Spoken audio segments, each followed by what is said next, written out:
the first question I ask everyone when they come on here, just because it's really cool to like bring it back to a younger you and falling in love with music. Like, where did that start? Was there like an artist, a record, like just a moment sitting with music that you fell in love with? For sure. I was very lucky to grow up in a musical family. Like my dad played guitar, my brother plays, so there are always instruments around, always music around. A lot of early years was just kind of listening to my brother's Metallica CDs and watching his VHS tapes. But then I think later on, obviously like a lot of people, I think finding Blink was a turning Mhm. point for me. And then especially, I got into Blink, saw them on TRL like a lot of people my age. But it wasn't until I found Newfound Glory that I was like, this is my band. Like Hmm. this band speaks to me so much. That's Newfound Glory, Sticks and Stones. Like that's the album that really made me want to learn how to play guitar and write songs. So that was one of those turning point albums for me where like, oh, like this is definitely my kind of music and like maybe I can do this kind of thing. I love that because so a while, maybe a year or two ago, we released like a Newfound Glory episode.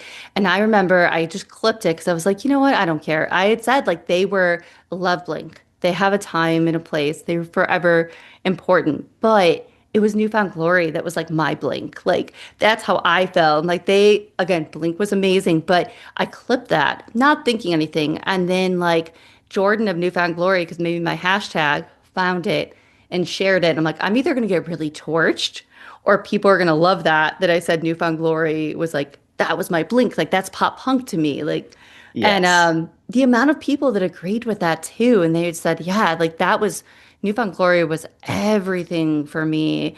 And I said, they're so important still. And they still kill it live now. Yeah, still an incredible band. Still, yeah, still a huge inspiration for me.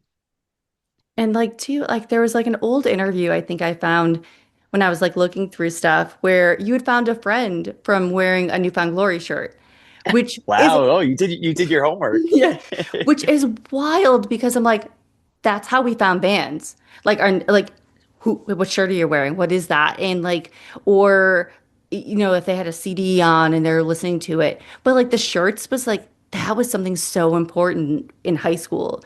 Was like, all right, what is that? I need to go find that. It's 100%. That was so, I had so many moments like that all through high school and seeing people's shirts, making mixed CDs, like all the fun stuff. Like if you were to pick, like I would say, a favorite I mean, obviously Sticks and Stones is an important record, but is there a Mhm. favorite song by Newfound Glory for you? Yeah, that would actually be Truth of My Youth on the Hmm. Catalyst record. Yeah. I don't know. Yeah, I don't know what it is about that song. I love the lyrics so much. It's just such a fun, it's so fun live, so fast paced. And yeah, I think it's one of those songs that I feel like NFG resonated with a lot of folks like us because it's pop punk, but I think they were a little more introspective and Hmm. emotional than like a Blink or some of the other things out at the time. I think like Truth of My Youth is a great example of that. Understatement on Sticks and Stones, a song I just always wanted to get off my feet when I hear. There's so many good ones. Oh, and like even too, I was talking to somebody about like their record Coming Home. I know a lot of people either hated that one. I'm like, I loved that record. That is such an underrated. And that's again where they were taking that turn of wanting to change a little bit. And I'm like, that's my favorite. Well, like one of them in like their catalog. I know everybody again, Six and Stones, Catalyst, so important. But I'm like Coming Home, I don't know if it just hit because I was in college and in the city, and it just I could feel like what they were saying, and I was like, yeah, I Yes. want you to grow with me. I don't want you to be like, no disrespect to everybody else, like, but like 40s and 50s singing about girls and like, Yeah. I know, I'm like, I know that's not real life for you anymore. That's Yes. not. I want real stuff. Exactly. I love that record too. And yeah, I feel the same way. Like those old albums will always be there. If I want to Hmm. hear, self-titled and Six and Stones NFG, like I can listen to those records. So yeah, it's always great when a band kind of evolves with you. Hmm. And like too, even like something we love to talk about is like where we're from. Because I know Mhm. me, I'm a New Jersey transplant. I'm now here, which I love being out here, but originally from like 30 minutes from Chicago. So it's like I had that scene and this, but there's something special about the East Coast. Like I tell people the amount of support like I get even doing this or just going to shows. it just, again, I love my Chicago people if they're listening in the bands, but like there's just something so special for you. I know you guys are from Queens. So for you, like, what is so special about like that area and the East Coast?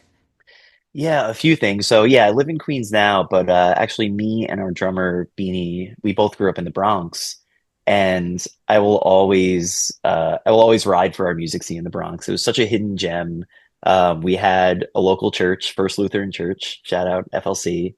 And every month there were shows there, and it was always just great mix of bands. You'd have like hardcore, pop punk, and ska band sharing bills. It was your classic, just like church basement Hmm. local scene, but everyone was so cool. It was such a diverse crowd. Everyone got along. And that's really where I came up. You know, I started going to those shows maybe as a teen, preteen even. And then eventually, you know, I would start playing there with my bands. And so that was really like a scene that raised me. But also, I mean, flash forward to now, I do want to shout out kind of the Queens music scene. I live in Astoria, which is kind of like you know, Northwest Queens, and we've got a ton of great bands. You know, we just got to do our release show with our buddies in the Buddy System Forever, who are awesome. One of my best friends, Kate Keller, she's an amazing singer-songwriter. I play in her band. So yeah, I think kind of like the boroughs are very underrated in terms of, you know, there's a lot of cool bands making great music. But yeah, I was very lucky to grow up in like a very active scene in the Bronx and having shows to go to every month, and just made so many lifelong friends. And you know, that's really what got me to do what I'm doing now. And that's so cool. I tell people all the time because I love that bands are found on TikTok. That's how I find half the guests I have on here. But like, there was something so special about those small rooms, like the churches, the VFWs. Now, I'm sure even anyone in Jersey, like when I came into it way later, but still, it's still thriving. But like, it's one of those things of like when I see kids always post and they'll post like the old Blink photo or like video, or my cam was a big one. Oh, I wish I could have been there. You can for another band. They could be the next My Chem in years to come. And there's so many bands that I go see, and I'm just like, they're so good. Like, why is no one talking about this band? This band is too good to be playing in this little like 50 cap room, and there's 50 people. And I think it's so important to support your local scene. And for you, like, if there is someone listening or watching that is like, but how do I do that? Like, where do you think how people can really support their local scene?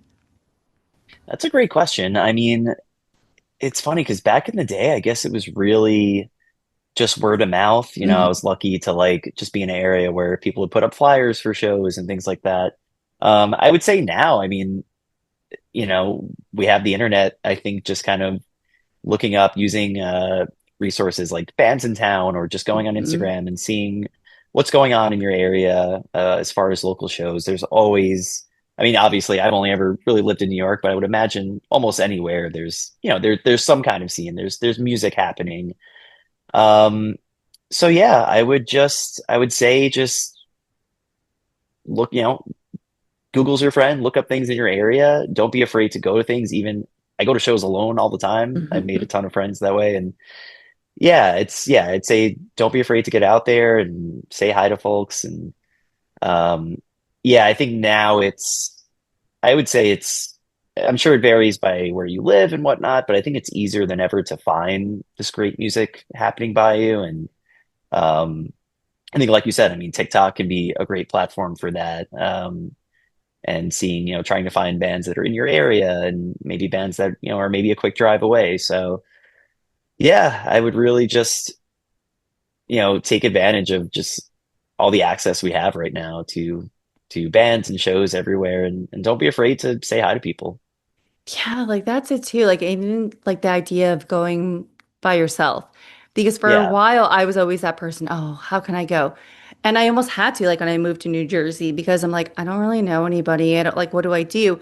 And it was almost like there were a couple times that I literally was like, I'm gonna go. No, I can't. But once I did and I took that first step, like again, I've made lifelong friends right now. And like I'm going to see He's not local, but Anthony Green at Crossroads in New Jersey. It's Yeah. a small place. I love that venue.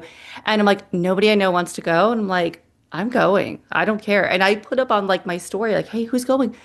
Some people already are like, hey, I'm gonna go. I'm going alone too. And it's like, I've met so many friends by going to like shows like that where you just know and you have that comfort. And it's like, just go because you want to go and say hi. Like you said, like bands, I think I'm not in a band, but I remember when I would go to shows and I always say hi or I buy a shirt. I always make sure like merch is huge right now. Like if you can, Yes. buy some of that, buy that physical media and it's better than streaming stuff anyways. Like streams are important, but Yeah. physical media is just it sounds better, it's cooler, you have that art form and it's like we have to support our scene because that's how it's going to thrive. Like the nostalgia acts are going to be over with soon. It Right, just is. right. I They can love only do it. it so much longer. Yeah. Like we were talking about when we were young yesterday a little bit, and I was just Yeah. like, I'm kind of over it a little bit. I'm like, I never gone, but I'm like one of those things of like, I'm kind of over that. Like, let's amp up the scene if we really want it to grow. So, like bands like yourself, other bands can have those opportunities to maybe open for those bands and have that. Yeah, and that's so important. Yeah, as someone in a band, it always means so much to me for someone to just say, "Hey, I like your set," or you picked up a shirt, or really just saying hi.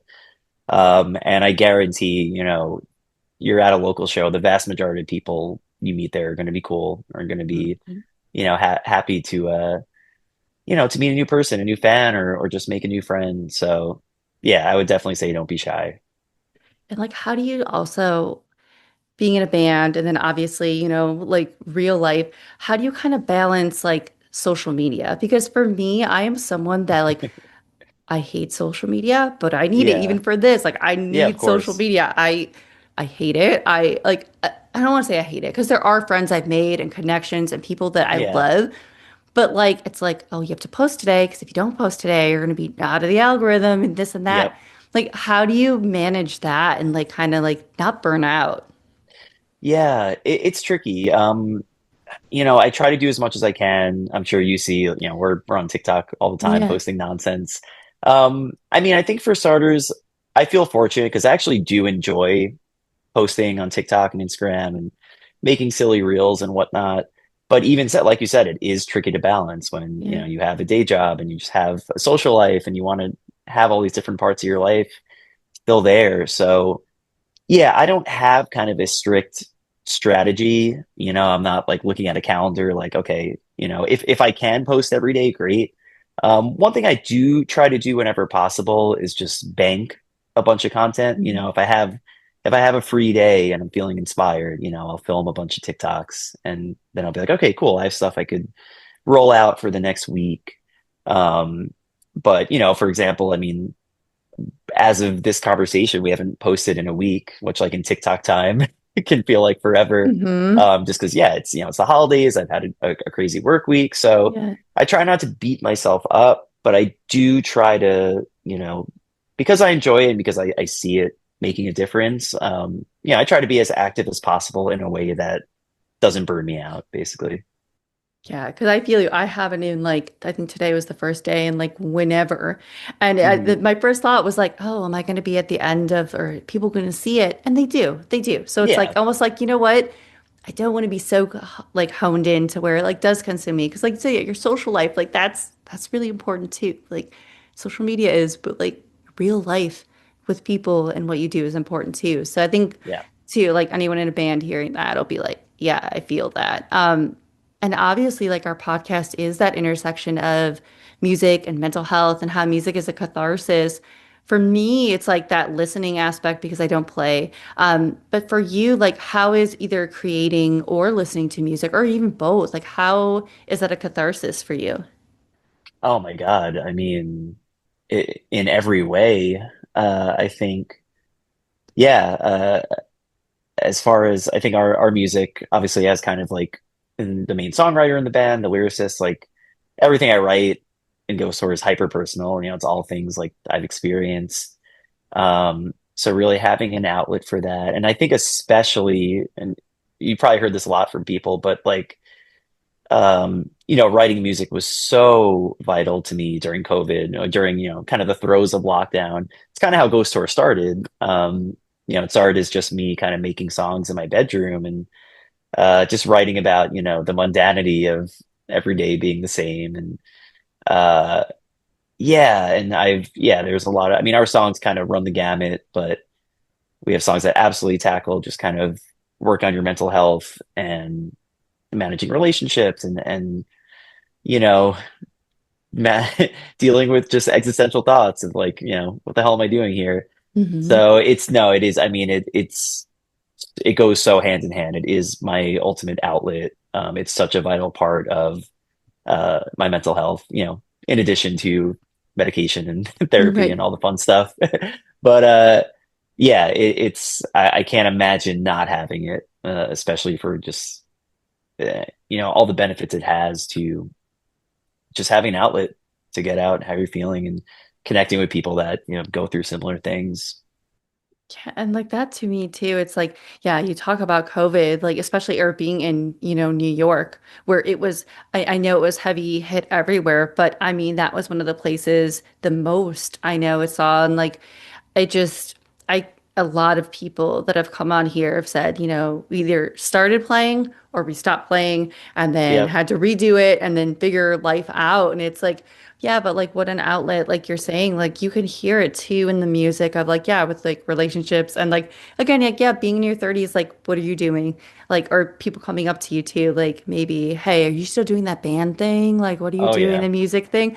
And having to navigate that and be like, yeah, I am. I am still doing that. And what does it matter, what age you are? You're never too old. Like half the things that I've done that are so cool with music and the music space and the creative space have been in my 30s, where like Yeah. people would be like, oh, why are you still doing that? Because I love it. Because you love it. People love to like create. You don't have to like have this timeline. And I think that's so important. I agree. Yeah, I kind of don't know how not to at this point. And again, I have those thoughts in the back of my head, like, am I too old to be doing this? Especially, and this is kind of seeped into a lot of my writing I'm doing now, but it's, I feel like every time if I spend too much time on TikTok, I'm like, damn, everyone's younger than me, everyone's more talented than me, everyone has more followers. Like, it's so Yeah. easy to get wrapped up in that. And like, you have to just do it because you love it, or else, there's kind of no point. Yeah, that follower thing, even on my end, I'll be like, what am I not doing? I don't understand. Like I grind just as much or I do this and it's like that whole comparison game. And I know it's like so cliche to say like comparison is the thief of joy, but it is. Like I feel it even in my creative aspect of I'll think like, oh, like if I don't have this many followers or, because people don't pay attention to you sometimes for a follower count. Like it Yeah, really is real life and it's like and when I tell people that, they're like, no, like maybe not. I'm like, yeah, people do look at that. Like they do, they pay attention. 100%. And it's like, you are not your follower count. And the minute I like sort of shifted that a little bit, it was like, I'm just going to post and be myself. People like it, they like it. If they don't, they don't. I feel like, at least for me and my creativity, it was like, that's what I focused on and not like, how can I get more followers? What do I do? Like, I don't ever want to play that game. I don't want to do No, that. it's because it's kind of unwinnable, Yeah. there's always going to be another milestone. There's always going to be someone who seems to be doing more than you. So it's so much more gratifying when you just kind of do it because it's fun and fulfilling. And I think everything else, I think kind of the followers and the community kind of comes naturally, and you find your people. So Yeah, finding your people is like, yeah, that's so important. And when you do, like, yeah, nothing else matters. And I mean, even like to go further with mental health, have there been any artist that you have clung to, like in a difficult moment, like any artist, like a song where you're like, I feel this, like they get me, like this was written for me. yeah, it's so many of those. I think the first that comes to mind, on the subject of COVID, I think Phoebe Bridgers was really Yeah. my lockdown artist. Again, not a very original choice, but yeah, I didn't really discover her till the pandemic. And yeah, it was one of those artists that hit at the right time. Especially so many of her songs kind of touch on that feeling of mundanity and every day, days rolling into each other. And um, obviously she's got songs about love and heartbreak and relationships, but the stuff that really stuck with me and inspired me were lyrics. I think like, the beginning of I Know the End, it's like, I don't know, something when I get up, I'll lay back down, like talking, just talk about just kind of being in your room, existing. Things like that really stuck with me. So Phoebe got me through a lot of the pandemic. I think the Wonder Years are another band who seem to always have a song or a record for something I'm going through. Again, whether it's just more internal or relationship based. So yeah, those are kind of two of the most recent, I think, artists that I've really turned to when I needed that. Oh, and not enough people. I don't think anyone has ever mentioned Phoebe Bridgers, was why. I don't understand why. Really? Like she to me is like that's like my winter fall mood music. Like I'm that seasonal Yes. music. And like that is like when I'm in that and it's just is like just love her and anything. And the Wonder Years too. Like they are especially, oh gosh, let me not mess up that album name. I think The Hum Goes On Forever. Yes. That record alone, I'm like, I feel like doesn't get enough love. And that one hit for me as well. Like the Wonder Years are just that they hit. They always have a Yeah. song somehow Yep. for anything. And it's wild. I feel like they're still so underrated too, which is Yeah. so wild. It is crazy because yeah, in my head they're like one of the biggest bands kind of in our Yeah, world. And right. to what we were talking about before about bands growing up with you, I think they're the ultimate example because the hum goes on forever, they're tackling fatherhood and how do raise a child in a world that's so nuts right now. And this Yeah, is a band that started out literally making joke songs like about the Kool-Aid Man. So right. that's why they're one of my absolute like all-time top five favorites because again they they're close to my age and I feel Hmm. like again I tend to be going through a lot of things they happen to be writing about at any given record.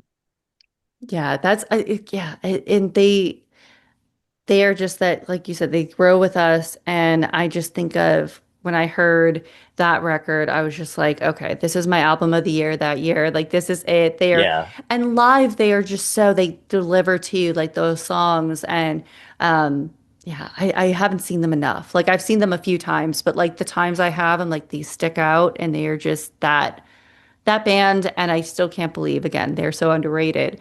And obviously, like talking about that music is great, but we have to talk about your music for sure. I think it was November 14th. You released the EP. Yes. And we have to talk about it because for me, I love that it's short. It's short and it packs the punch because I am that ADHD brain where I'm like, okay, I need it. Like I get it. There are some long songs I love, but it's just so good. So obviously for Feel Some Good Again, what are you so proud of now that it's out for all of us to hear? Oh man. I think the first thing is that I'm really proud of the way this record captures the three of us. Because again, like I said, Ghost Store kind of started as a solo project. It was just me in Yeah. my room. Um, and Bob and Beanie, both really good friends of mine, kind of from different corners of my life. And I was so lucky. This never happens when starting a band, but like they both separately came to me and were like, "Hey, I want to be a part of this," which is wild because looking for bandmates, especially a drummer, shout out Beanie, it can be extremely difficult. So to have two friends that I love actually want to do this with me was so special. And so we've only been playing together as a band. I guess it'll be. Uh, it's been less than two. Yeah, our first show as a full band was March 2024. So it's been a little less than 2 years. We started really getting together and hashing things out about 2 years ago. And so last year we put out a single called Performative. That was kind of our first full band project. I love that song, proud of that song. But yeah, I don't know. I think with this EP, I think you can really hear that the three of us have been playing together for a long time. And there's just moments where we're jamming in a way that uh, you know, that you could only do when you kind of know your bandmates really well.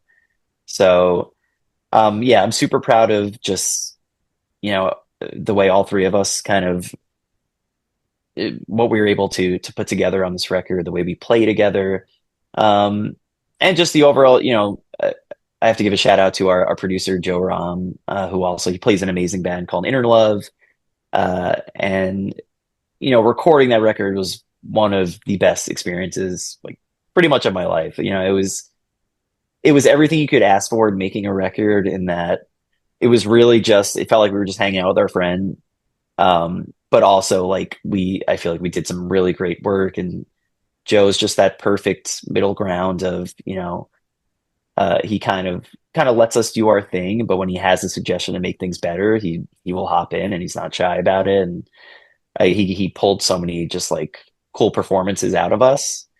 Uh, so yeah, I think I'm just really really proud of our playing, really proud of how we're coming together as a band, and just how the songs came out. I really do love this album. Yeah, I was going to ask how I was working with Joe because it's one of those things that two worlds, I mean, you hear that come up a lot. People go there. I've had who? Oh gosh, it was so long ago. Maybe it was Savings because I know they worked with Billy Menino Yes. a long, long time ago. It was gosh, yeah, it had to be 2 years ago. But so many bands go to these people, and when you hear the EP, you'll hear it, and you're like, okay, well that's that sound. But it's also like there's a rawness to it too, especially on this EP that it's like I like that and like the imperfections of it that make it perfect because like nowadays the music is like whether it's on TikTok or whatever, it's so polished. And for some people that's so great. And by no means am I a dig on Joe that it's always not polished or not good, but there's a signature sound there that I'm like, this is what I like. This reminds me of seeing the bands in the small rooms.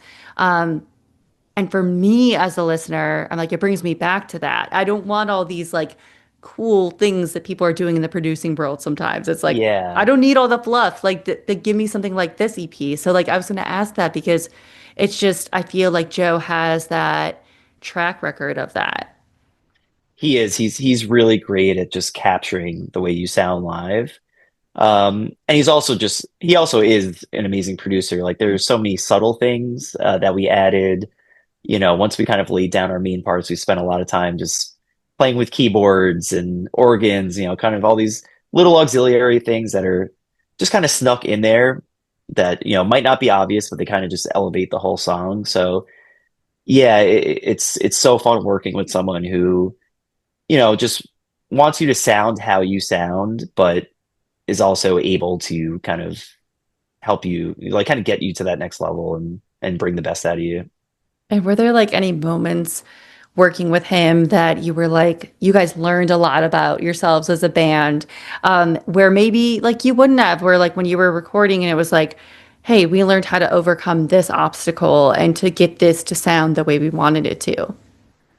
That's a great question. I'm not sure if there was one like huge obstacle, but there were a lot of little things. Like Joe's a phenomenal guitar player, so like there were just these subtle ways where he kind of helped me play my parts better. Just with a slightly different chord shape, or just certain fingerings.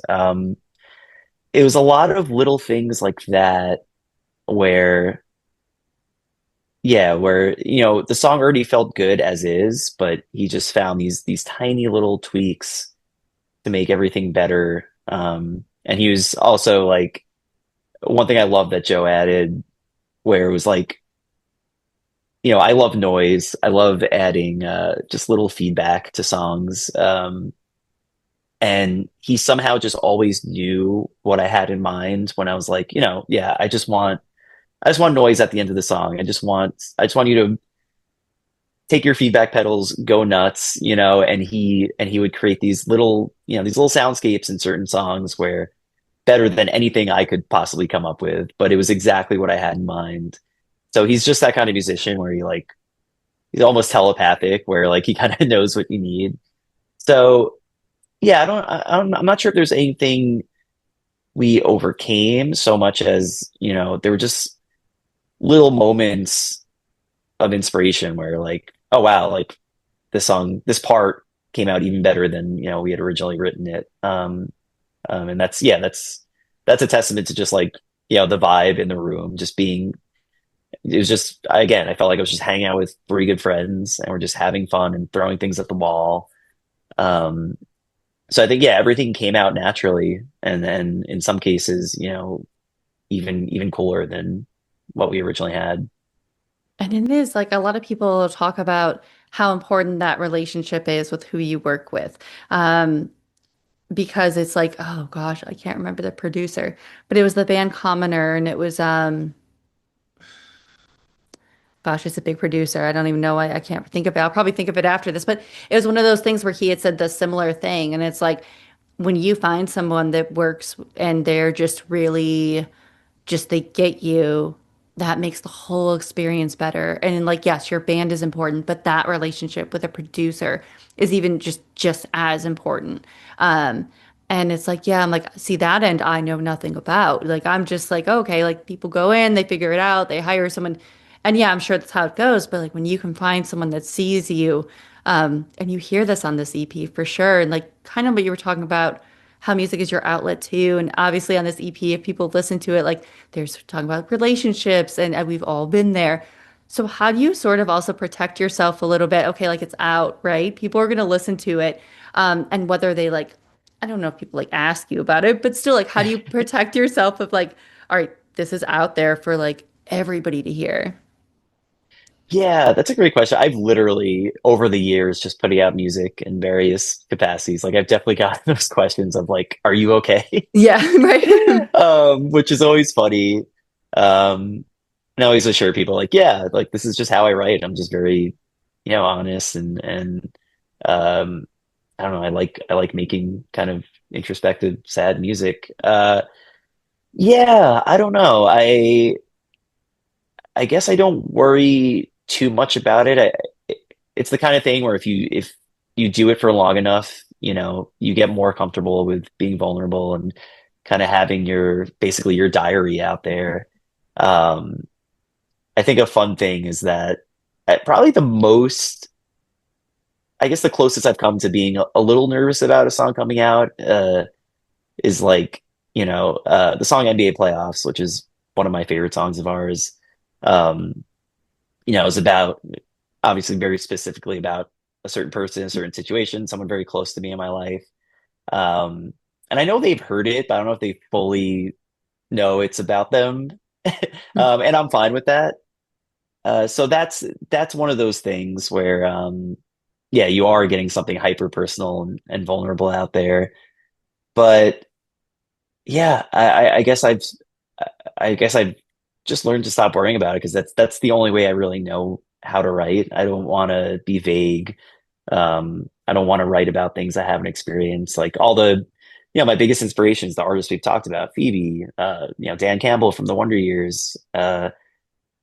Their lyrics are just so direct and paint such a vivid picture of things they've experienced. So yeah, I just at this point I don't know any other way than to just put it all out there. And so I don't mind dealing with the occasional like, are you okay? Because that's the way I like to write.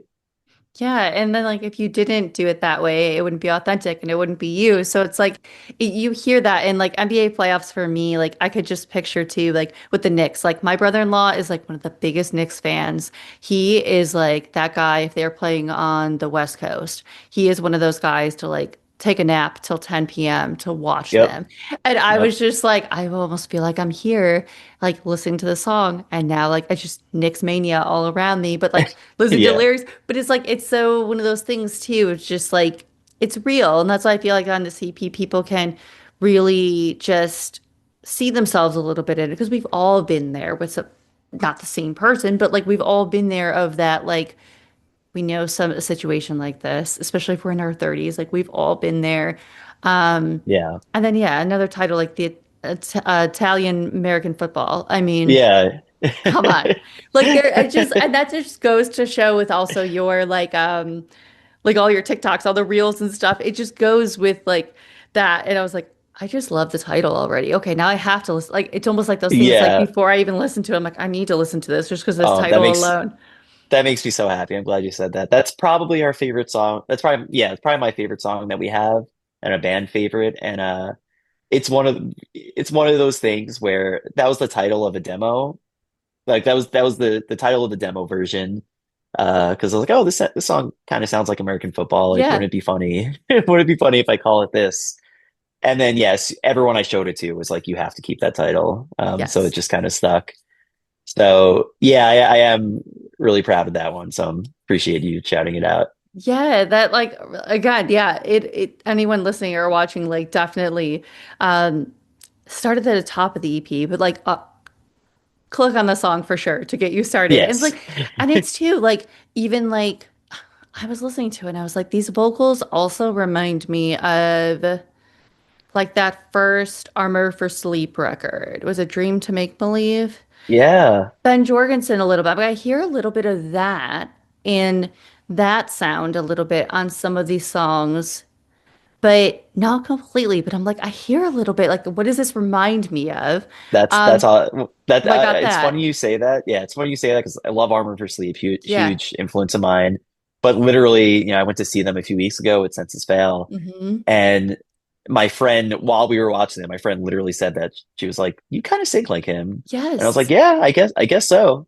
Definitely. I mean, that is again, that is a band that I was listening to a ton. So Yeah. I heard. I was like all like today too. Before like we were chatting, I'm like, I want to listen to it again. What does this sound like? Because I can't figure it out. And I was like, all right, this is it. So that's cool that there's someone else out there that thinks that because I'm like, I know I'm not crazy here. I do hear this. Um, yeah, so I mean, we too, like, it's wild. We are right here at 2026. We are here. Um, Everything that's happened this year and obviously the EP, like, what are you looking forward to for 2026 for Ghost Tour and like what's to kind of come? yeah. I think the thing I'm most excited about is just to play more shows. Yeah. We've got a few local things coming up that we'll be announcing soon, hopefully by the time this is out. And as a personal goal, and I guess to just kind of put it out there, manifest it is, I would really love to start getting out of New York, and just kind of doing some small runs, getting to Jersey and Philly and places where I feel like people would really dig what we're doing. But yeah, I think in the near term, more shows, and really just trying to get this EP out to as many people as possible. Um, and obviously, I mean, I'm kind of always writing music. We've already started writing new stuff, so no promises on whether we'll put anything out next year, but I can guarantee, we will be writing and potentially recording a lot, because we've all got a lot of stuff kind of kicking around. So yeah, just really play a ton of shows. Hopefully get the EP in as many ears as possible. I would love for, more and more people to hear it. But yeah, I think it's going to be a fun year. A lot of it is still kind of undefined, which is fun. We're figuring it all out, but we'll be out there. You'll definitely be able to see us in 2026. Yeah, and like that's what's so cool too is like the ability of people hear this EP and when they hear it, then hopefully they'll get to see it because it's like that's how I feel again. Like that's when I fall in love with a band. Like I'm like, all right. Yes. And then I get to see their personalities on stage. And then I get to see like just and then going to talk to them too. Like and just having that moment with it. Um, so yeah, I mean I'm looking forward to that. Hopefully, like I said, Jersey, like it's I feel like this is something too like Midwest emo is so huge right now. Just emo like it's so I always like to not say like oh this band's an emo band or Midwest because some people don't like to be categorized in that, but I'm like this would hit like if you were like with a Saturdays at your place or like something on stage like I could see Ghost Tour in that realm with those bands. Oh, I love that. Yeah. So we're manifesting that somehow. I don't know Yes. Saturdays at your place. I'm trying to get them on here myself. If they are, I'll be like, listen, Hey, if here they're you go. listening, I love that band. I would be thrilled to open for Yeah. them. And yeah, that is very much, our universe. And I would love to, you know, I'd love to play with all those bands and just kind of get again, getting in front of people that love that type of music. Because yeah, I mean, we obviously have a ton of different influences. We make, you know, kind of whatever we feel like, but I think we we seem to be resonating with, you know, people who love emo and Mhm. just love catchy, sad songs. You know, that's kind of what we do and what we love. So Yeah. Oh yeah. And like again, anyone watching or listening, all the links below, go check this out. I'm telling you, this EP is so, so great. This has been so great. I really, really appreciate you taking the time and coming on here because again, this was what I was really looking forward to. likewise, this has been so much fun. I could literally talk about music for another several Oh hours. God. You know Yeah. how it is. Yeah. Oh God. Yeah.